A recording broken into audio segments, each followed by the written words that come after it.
News 18 आप देख रहे हैं, मैं हूं आपके साथ में मनदीप। खबरों की शुरुआत करेंगे। उत्तराखंड के चारों धामों के तीर्थ पुरोहितों ने आज प्रधानमंत्री नरेंद्र मोदी से मुलाकात की है और पीएम मोदी को धामों के कपाट खोलने के मौके पर आने के लिए आमंत्रित किया है। गढ़वाल सांसद अनिल बलूनी के साथ में तीर्थ पुरोहित प्रधानमंत्री से मिलने पहुंचे और तीर्थ पुरोहितों ने ऑल वेदर रोड और साथ ही धामों में हुए सौंदर्यकरण के कामों के लिए आभार जताया और कहा कि यात्री सुविधाओं के लिए हो रहे कामों से चारधाम यात्रा की भव्यता बढ़ी है। इस दौरान अनिल बलूनी भी तीर्थ पुरोहितों के साथ में मौजूद थे। पुरोहितों ने कहा कि हमारे आराध्य प्रधानमंत्री मोदी को शक्ति दें ताकि सनातन का ये स्वर्णिम युग आगे भी चलता रहे।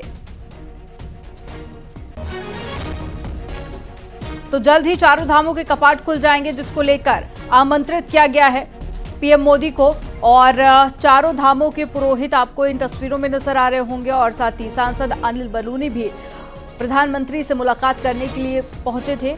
ऐसे में सभी पुरोहितों ने खुशी जाहिर की ऑल वेदर रोड को लेकर और चारों धामों में जो सौंदर्यकरण का काम हो रहा है उसको लेकर, और कहा कि हमारे आराध्य प्रधानमंत्री मोदी को शक्ति दे ताकि ये जो काम है और स्वर्णिम युग सनातन का आगे भी चलता रहे। ये तस्वीरें आपको दिखा रहे हैं प्रधानमंत्री मोदी के मुलाकात के दौरान की, जहां पीएम से मुलाकात कर सभी ने आभार जताया। और ज्यादा जानकारी के साथ में पवन गौड़ जुड़ गए हैं फोन लाइन पर। पवन, तस्वीरें हम देख रहे हैं पुरोहितों की प्रधानमंत्री नरेंद्र मोदी से मुलाकात करते हुए और साथ ही पीएम को आमंत्रित भी किया गया है, और साथ ही क्या कुछ रहा इस मुलाकात के दौरान और कब कपाट खुलेंगे? देखिए, बीजेपी लोकसभा सांसद अनिल बलूनी के साथ में पूरा प्रतिनिधि मंडल जो है वो चार धाम का है। बद्रीनाथ, केदारनाथ, गंगोत्री, यमुनोत्री जो चार धाम है उत्तराखंड के अंदर, पूरे जो प्रतिनिधि मंडल है चार धाम के तीर्थ पुरोहितों का, वो प्रधानमंत्री से मुलाकात करने पहुंचा था। मुलाकात में सबसे पहले जो तीर्थ पुरोहित हैं उन्होंने प्रधानमंत्री का धन्यवाद दिया। जिस तरह से ऑल वेदर रोड का निर्माण हो रहा है, जिस तरह से पूरे उत्तराखंड के अंदर जितने भी चार धाम है उनको लेकर एक बहुत बड़ा मास्टर प्लान तैयार हो रहा है, उस पर पूरा विकास कार्य हो रहे हैं, उसको लेकर प्रधानमंत्री का धन्यवाद दिया। उन्होंने कहा कि जिस तरह से पूरे देश में सनातन जो धर्म है उसका लगातार बढ़ावा हो रहा है, बढ़ोतरी हो रही है, लोगों की जो आस्था के जो केंद्र हैं उन पर लगातार विकास हो रहा है, उसके लिए प्रधानमंत्री का धन्यवाद दिया। उसके साथ साथ तीर्थ पुरोहितों ने प्रधानमंत्री को आमंत्रित भी किया है कि जब भी चार धाम के कपाट जब खुलते हैं तो प्रधानमंत्री आए और वहां लगातार आके दर्शन और पूजन करें। आपने देखा होगा तमाम जब कई सारे मौकों पर जब ऐसा होता है तो प्रधानमंत्री लगातार केदारनाथ और बद्रीनाथ के दर्शन करते हैं। प्रधानमंत्री नरेंद्र मोदी का एक अलग लगाव भी रहा है। जानकारी देने के लिए बहुत शुक्रिया पवन आपका।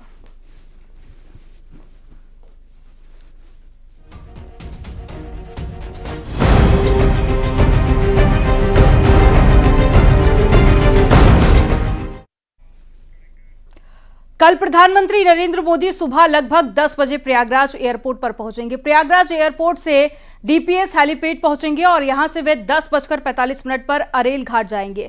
अरेल घाट पर नाव के जरिए महाकुंभ पहुंचेंगे और प्रयागराज में संगम पर सुबह 11 बजे पीएम मोदी पवित्र स्नान करेंगे। महाकुंभ मेले में 11 से 11:30 बजे का समय प्रधानमंत्री के लिए आरक्षित किया गया है। पीएम मोदी का 12:30 बजे प्रयागराज से वापसी का वक्त है। तो कल प्रधानमंत्री नरेंद्र मोदी पहुंचेंगे संगम और संगम पहुंचकर आस्था की डुबकी लगाएंगे। इसके अलावा भी कई सारे कार्यक्रम हैं जिसमें प्रधानमंत्री पहुंचेंगे, साथ में मुख्यमंत्री योगी आदित्यनाथ भी मौजूद रहेंगे। देश के प्रधानमंत्री नरेंद्र मोदी बुधवार 5 फरवरी को एक बार फिर से संगम नगरी प्रयागराज के दौरे पर आ रहे हैं।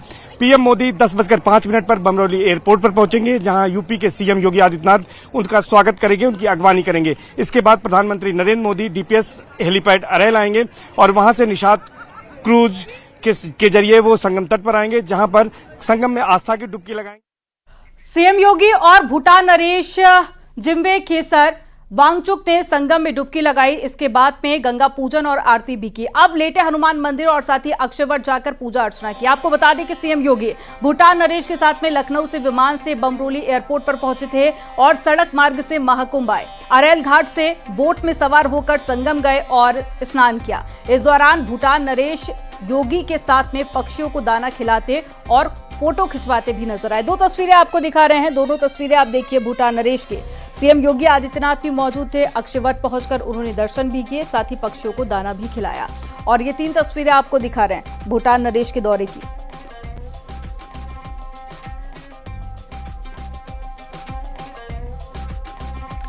तो महाकुंभ में डुबकी लगाने के लिए न सिर्फ देश विदेश से श्रद्धालु पहुंच रहे हैं, बल्कि कई वीवीआईपी गेस्ट भी आ रहे हैं।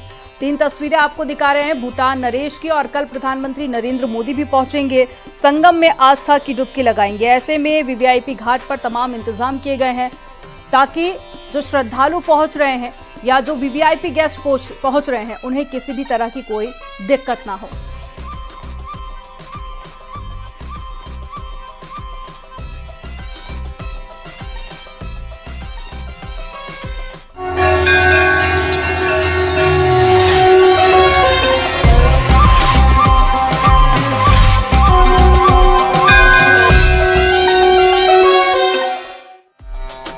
आज महाकुंभ मेले का 30वां दिन है और श्रद्धालुओं की भारी भीड़ है। दोपहर 2 बजे तक 61,20,000 श्रद्धालुओं ने आस्था की डुबकी लगाई है। 10 लाख कल्पवासियों और साथ ही 51,20,000 श्रद्धालुओं ने आस्था की डुबकी लगाई। 3 फरवरी तक महाकुंभ में 37,54,00,000 लोग आस्था की डुबकी लगा चुके हैं। तो तस्वीरें आपको दिखा रहे हैं, ड्रोन के जरिए ली गई ये तस्वीरें हैं और आज भी बड़ी संख्या में श्रद्धालु पहुंचे आस्था की डुबकी लगाने के लिए और 10 लाख कल्पवासियों ने भी स्नान किया। 51,20,000 श्रद्धालुओं ने दोपहर 2 बजे तक आस्था की डुबकी लगाई है और 3 फरवरी तक महाकुंभ में 37,54,00,000 लोग डुबकी लगा चुके हैं।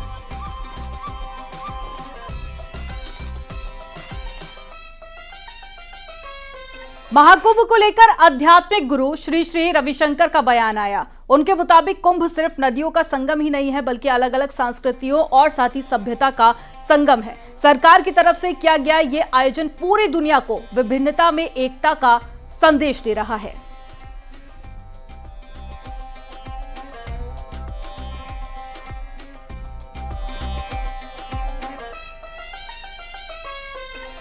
Kumbh is a perfect example for people to show. In fact, it's the ideal thing to show how with differences we can coexist. How so many diverse faith groups and sects can all coexist and respect each other, love each other and pray together. This is a very, very special thing, a message to the world that unity in diversity is practically possible.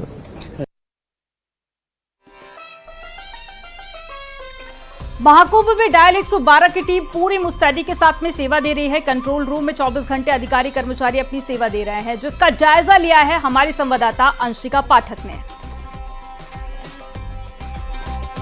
किसी भी समस्या में आप सबसे पहले mobile phone पर 112 dial करते हैं।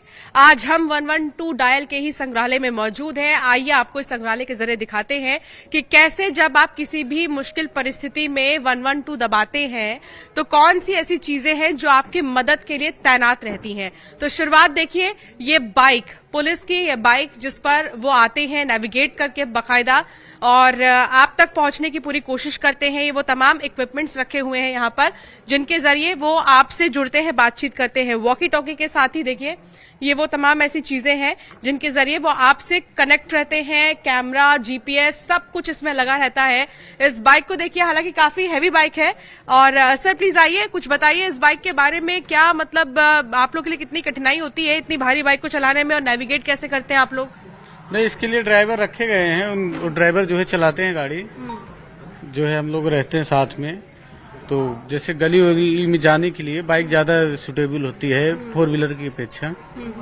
हाँ। अच्छा, तो कैसे नेविगेट किया जाता है? कैसे आप लोग इससे बात करते हुए जाते हैं? कंट्रोल रूम से कनेक्ट रहते हैं? कंट्रोल रूम से कनेक्ट भी रहता है और हमारे पास जीपीएस भी रहता है। जीपीएस के सहारे जाते हैं और कॉलर से अगर जैसे बात हो गई तो कॉलर से एड्रेस पता लेके तब भी हम पहुंचते हैं। तो आप ये देख रहे हैं जो ये बाइक है इसके जरिए कैसे जो छोटी छोटी गलियां अगर वहां से अगर कोई गुजरता है तो उनके लिए बहुत ज्यादा ये खास रहते हैं, खास साबित होते हैं। इसके अलावा और भी देखिए यहाँ संवेदनशीलता के साथ सहायता, यही कोशिश रहती है पुलिस की कि संवेदनशीलता के साथ वो सहायता करे, जिसको डिस्प्ले किया गया है, एक पोस्टर के जरिए बताया गया है कि आखिर प्रायोरिटी क्या रहती है। और तमाम जितने भी सोशल मीडिया अकाउंट्स हैं उनके जरिए भी पुलिस आप तक पहुंचने की कोशिश करती है।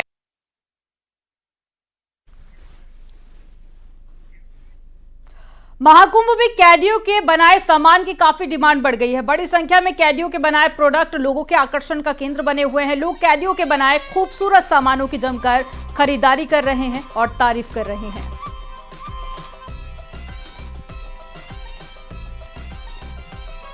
वैसे तो कई सारे आकर्षण की चीजें बनी हुई हैं, लेकिन एक खास जगह हम आपको लेकर आ गए हैं। यहाँ पर आप देखेंगे ऐसे बहुत सारे हैंडमेड चीजें, हाथों से बनी चीजें आप देखेंगे। और इसे कोई बहुत बड़े कलाकार ने नहीं बनाया, बल्कि जेल में मौजूद जितने भी अपराधी, कैदी जिसे कह सकते हैं आप, वो ये चीजें बनाते हैं। छोटी छोटी चीजें हम आपको दिखाएंगे क्या क्या अब तक बनाई गई हैं। शुरुआत करते हैं। सबसे पहले तो देखिए इस बड़े गोभी को, जो कि वहां पर मेहनत से फसल उगाई जाती है। कुछ बात करेंगे कितने केजी का है ये, कितने, कैसे इसको किया जाता है, इतनी मेहनत कैसे होती है? जैसा कि आप देख सकते हैं, इस पे मेंशन है, ये मिर्जापुर जेल के द्वारा बनाई गई है और ये प्योरली ऑर्गेनिक गोभी है। इसमें कोई भी पेस्टिसाइड यूज नहीं है और जेल के बंदियों द्वारा ही सारा गुड़ाई का, इसको सिंचाई का सारा काम उनके द्वारा ही किया जाता है। तो एक तरीके से हम कह सकते हैं ये बंदियों की मेहनत दिख रही है। अच्छा, ये एक तरह से उनको जॉब भी हम कह सकते हैं, एक तरह से अवसर है उनके लिए कि वो कमा सके। बिल्कुल, मिनिमम वेजेस भी उनको दिए जाते हैं, जो हमारे अभी मुख्यालय से जो निर्धारित वेजेस हैं, skilled, semi skilled, unskilled, 3 category में बांटा गया है। उनका वेजेस पर डे का डिफाइंड है 50, 35, 30 ऐसे करके। और हम उनको ट्रेनिंग भी देते हैं। कौशल विकास योजना जो गवर्नमेंट की है, उसके माध्यम से विभिन्न सेक्टरों में चलती है हमारे ट्रेनिंग प्रोग्राम।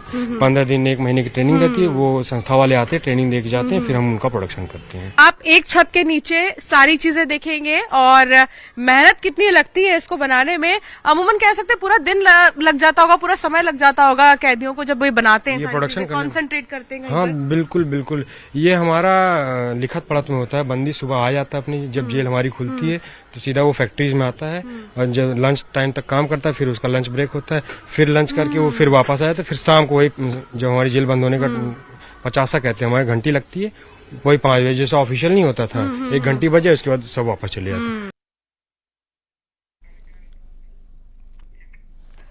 संगम नगरी में इलाहाबाद म्यूजियम आकर्षण का केंद्र बना हुआ है। इस म्यूजियम में श्रद्धालुओं के लिए यहां प्राचीन चीजें देखने का मौका है। इलाहाबाद म्यूजियम भी है, जो कि असली में तो चंद्रशेखर पार्क के पास स्थित है, लेकिन उसकी एक छोटी सी झलक आप संगम नगरी में बने इस म्यूजियम में देखेंगे। आइए चल के आपको दिखाते हैं कि अंदर क्या कुछ चीजें हैं, ताकि आप भी देखें इस म्यूजियम को, जिसमें कि पुरानी चीजों को भी दर्शाया गया है। सबसे पहले शुरुआत यहां से करते हैं। शुरुआत देखिए यहां से, जहां पर गणेश जी की जो सबसे पुरानी मूर्ति है, ये बड़ा गणेश के नाम से जानी जाती है और ये 8वीं शती की है, जिसको यहां पर रखा गया है। एक शिवलिंग को रखा गया है जो कि खो मध्य प्रदेश में प्रसिद्ध है, उसको भी यहां पर रखा गया है। और जितने भी लोग संगम नगरी पहुंच रहे हैं वो इन चीजों को देखेंगे और इलाहाबाद की खूबसूरती को भी देखेंगे कि आखिर यहां पर कितनी पुरानी चीजें रखी गई हैं। उनके बारे में भी बाकायदा जानकारी एक पैम्पलेट के माध्यम से दी जा रही है और उसको भी हम आपको दिखाएंगे।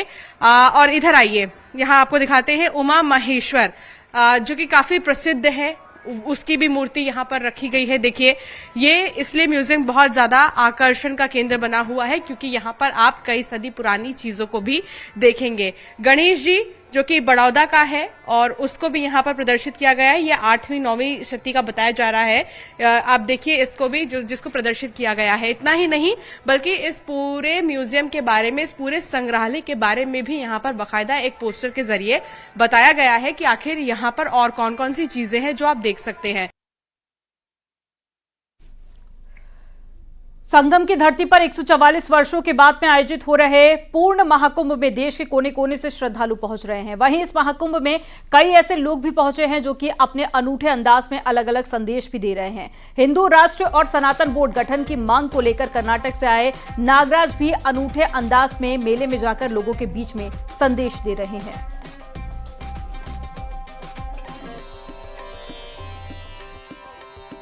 महाकुंभ मेले में देश के कोने कोने से लोग पहुंचे हैं और इस महाकुंभ में सनातन बोर्ड और हिंदू राष्ट्र 2 ऐसे शब्द हैं जिनकी साधु संतों की ओर से भी लगातार मांग उठाई गई।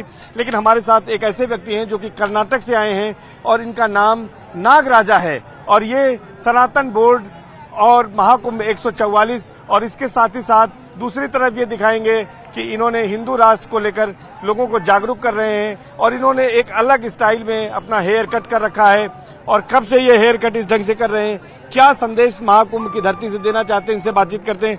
नागराजा जी, ये बताइए कि आप कर्नाटक, नागराज जी आप कहाँ से आए हैं और किस तरह का संदेश आप यहाँ पर दे रहे हैं? संदेश हम यही देना चाहते हैं सर, सभी अपने आप को हिंदू बन के ताकत दिखाइए अपने आप में काका सभी लोग चंदन लगाइए, सामने देखिए। हाँ चंदन लगाइए और सभी लोग काका इकट्ठा होके, जैसे यहाँ मेला लगवाए हमारे मोदी जी योगी जी मिलकर के लगवाए हुए हैं, सब लोग यहाँ से प्रण लें कि हम एक रहेंगे, बटेंगे तो कटेंगे। यही हमारे काका योगी जी का, मोदी जी का नारा है। मोदी जी हमारे तो बोलते हैं एक रहोगे तो देख रहोगे, तो मोदी जी योगी जी हमारे बोलते हैं बंटोगे तो कटोगे। पहले बात तो लड़ो नहीं, और लड़ोगे तो समझ लीजिए काका अपने आप बंटोगे, और बंटोगे तो कटोगे। अच्छा, ये हेयर कट आपका भी जो है बिल्कुल अलग है, अनूठा है, कब से ऐसे रख रहे हैं? बोले तो हम काकत हैं 2014 से रख रहे हैं सर। हम बोले तो यहाँ पर काकत पहले लिखाते थे योगी मोदी, बीजेपी भी लिखाते थे, जय श्री राम भी लिखाते थे, और प्रोफाइल फिल्म आई थी ना, प्रोफाइल, उसको भी लिखाते थे। मतलब काकत जो अपना हिंदू समाज देख सके, अपना काकत सभी ताकत लगा सके कि बंटेंगे नहीं, कटेंगे नहीं। वहीं केंद्रीय रेल मंत्री अश्विनी वैष्णव रेलवे बोर्ड के वॉर रूम पहुंचे और वहां पर उन्होंने महाकुंभ को लेकर प्रयागराज से चलाई जा रही नियमित और विशेष गाड़ियों की समीक्षा की। इस दौरान रेल मंत्री ने स्टेशन पर मौजूद सुविधाओं और यात्रियों की सुविधा के लिए की गई व्यवस्थाओं की ऑनलाइन मॉनिटरिंग की है, साथ ही अधिकारियों को दिशा निर्देश भी जारी किए।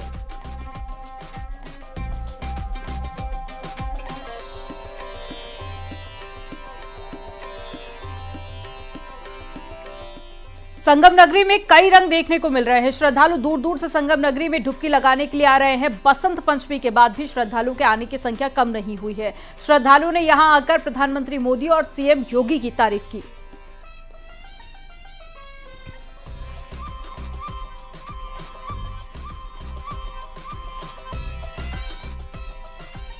डिडवाना से आए हैं। अच्छा, कैसा लग रहा है आपको? नहा लिया आपने? बहुत अच्छा लग रहा है, नहा लिए। आपको कैसा लग रहा है? कहाँ से आई? मैं राजस्थान डिडवाना से आई हूँ। बहुत अच्छा लग रहा है, पानी बिल्कुल भी ठंडा नहीं लग रहा है, नहा के बहुत अच्छा लगा। अच्छा लग रहा है। कहाँ से आ रहे हैं आप? मैं बिहार के जम्मू जिले चकाई से आया हूँ और हम लोग 3 जने हैं और यहाँ आकर डुबकी लगाकर बहुत अच्छा लगा। और ऐसा हम समझते हैं कि 144 साल के बाद एक ऐसा मुहूर्त आया, ऐसा समय आया कि यहाँ पे करोड़ों लोग यहाँ पे आके डुबकी लगा रहे हैं। और सबसे पहले मैं यहाँ की सरकार योगी जी को और देश के मंत्री प्रधानमंत्री नरेंद्र मोदी जी को मैं उनके प्रति आभार व्यक्त करता हूं कि इतनी बड़ी भीड़ में भी इतनी अच्छी व्यवस्था उन्होंने करवाई है। अच्छा, कितना टाइम लगा लिया आपने यहाँ डुबकी लगा लिया? हमको 4 दिन हो चुके हैं, 1 हफ्ता और रहेंगे यहाँ पे।